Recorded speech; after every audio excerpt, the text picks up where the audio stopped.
Nearly 7 million Americans are living with Alzheimer's disease. It's a progressive brain disorder, not a normal part of aging, according to the Alzheimer's Foundation of America. So joining me now is Dr. Ira Chang, a neurologist with HCA HealthOne Swedish. Thanks so much for being here.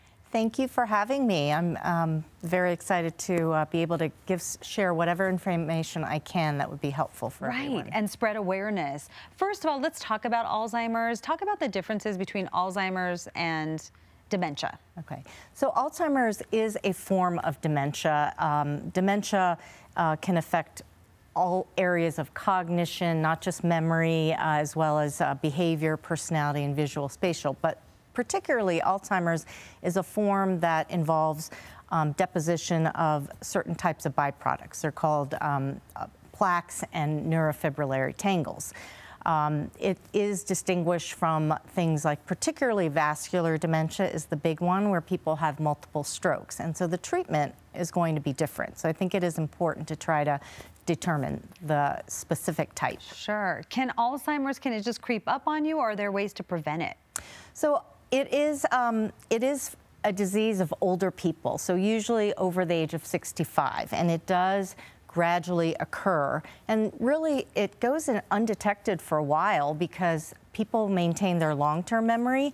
And so often, you know, as people get older, they're retired, they're not doing as much, they stay in a routine. So it's not until something happens where they end up in the hospital or a caregiver gets sick or something, and then they're all of a sudden not able to cope with new situations. So it is can be very difficult to diagnose, and it can just come on very gradually.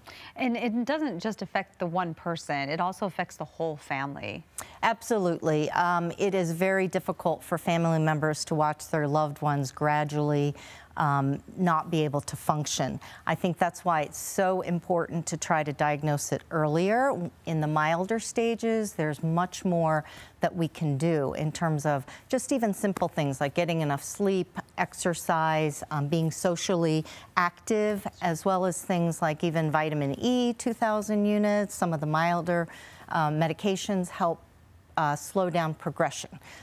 And quickly, before we go, there are new medical developments to treat it, right? There are. There is a new injectable drug that's FDA approved.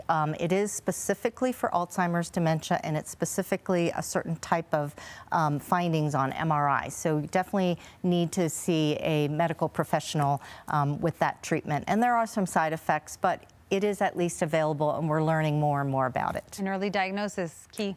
Early diagnosis is the key. That is, there's so much you can do, much more you can do early on. Thank you so much for coming here and spreading that awareness, giving us all the information we need. And you can watch all of our health interviews on our website, cbscolorado.com.